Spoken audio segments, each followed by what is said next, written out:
able to raise your hand 3 feet. Really? Was there anything in the real world? No. And isn't that kind of what our previous speaker, David, was talking about? Well, before I begin my formal presentation, there is something that I'd like to tell you.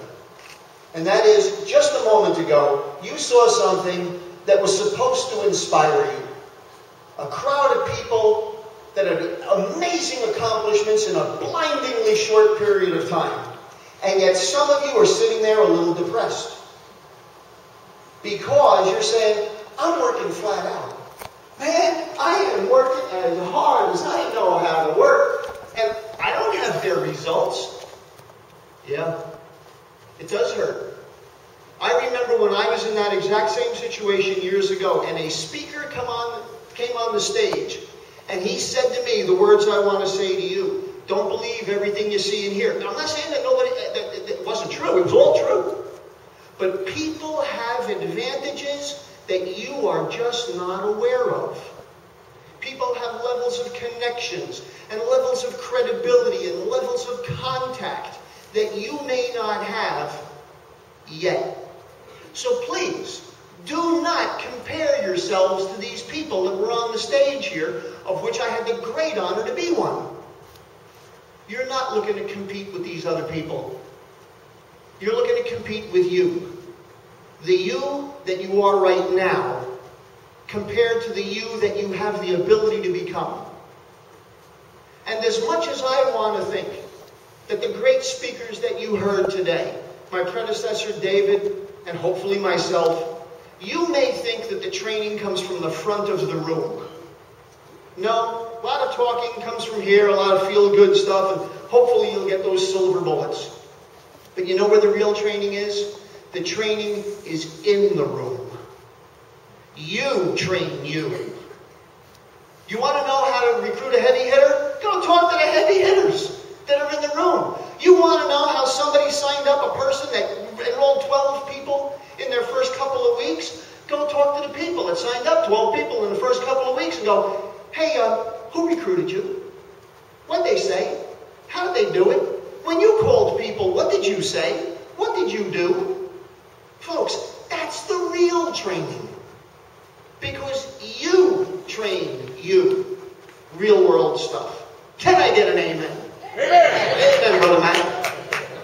All right, now as we go through this, I'm going to ask you, if you would, to please put up my first slide over here, and as they're getting ready. The title of my talk today is The Favorite Uncle Phenomenon. Dun, dun, dun. Ta-da! The Favorite Uncle Phenomenon. How to conduct the world's most effective three-way calls to build and support your downline, your sales team. How many of you here are parents? Show of hands. How many of you here are the children of parents? Oh, a lot more hands with this now. All right, good.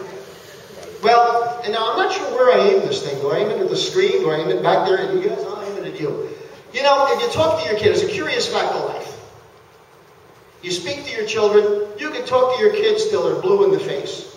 By the way, my wife and daughter are here. I made sure that my daughter was here to see this presentation today. This is the first time she's ever seen Dad do a presentation like this. I'll introduce my wife and daughter later. But you talk to your kids until you're blue in the face. And this is what they look like. They do, see no evil, hear no evil, speak no evil. They do their best Helen Keller impersonation. Right, it's like the Who's Tommy, the deaf, dumb, and blind kid who sure plays a mean pinball. And let favorite uncle come over and say pretty much the same darn thing. Or favorite auntie come over, and you look at the kid's face and it looks like this. Wow! I never heard it's like manna from heaven. Ladies and gentlemen, it is this principle that will multiply your ability to be ultra successful with this. It is this one principle that will allow you to go from mere improvement to enormous personal breakthrough. So we're going to focus on one subject. There are many different topics that we could talk about. But ladies and gentlemen, the three-way call is the ultimate cornerstone of our industry.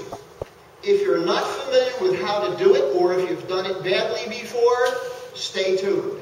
this is the subject that we're going to get into. But before I do that, I want to introduce you to some of my family.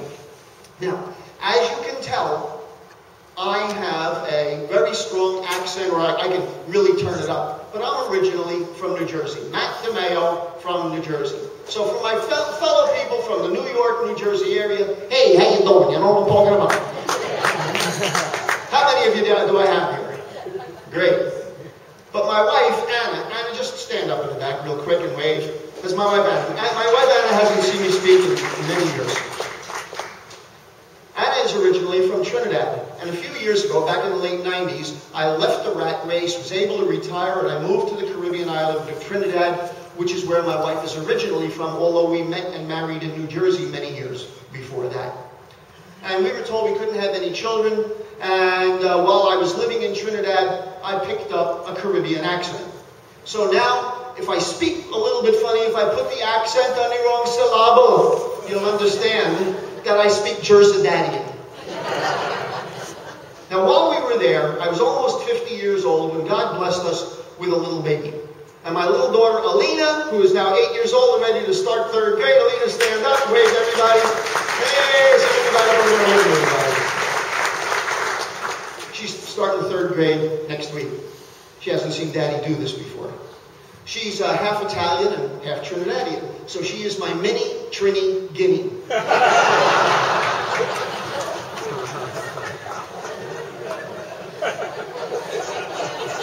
Now, I promised I'd introduce you to some other members of the family. You know, you may remember my favorite uncle. He used to appear on TV shows.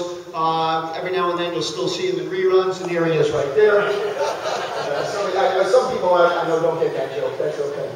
All right, look, let's talk about this concept of three-way calling without so much fooling around. You go and you talk to your prospects and they make this face. Even if you can't see them, they've got that look of skepticism. They may listen to what you've got to say and they go, yeah, I know, but I really know you. What kind of background do you have in this stuff? And the idea is to introduce a third party. Introduce somebody with some credibility, with some support, with some documentation, and all of a sudden the light bulb goes on for them. And they go, oh, I get it now. Now look, this concept of a three-way, this concept of a favorite uncle phenomenon is not unique to parents or to network marketers. The legal system has a name for these favorite uncles and aunties. It's called a corroborating witness. One witness can get on the stand and say something, and the jury will go, ah, yeah, all right. But two witnesses saying exactly the same thing, boy, that becomes indisputable proof.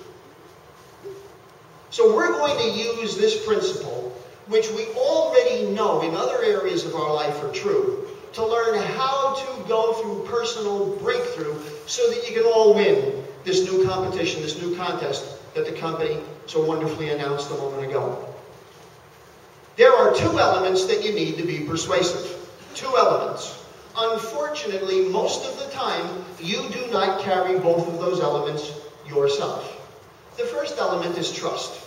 You see, your friends, your family, they know you, they trust you, they love you, they like you. But the second element you may or may not have, and that is the element of respect.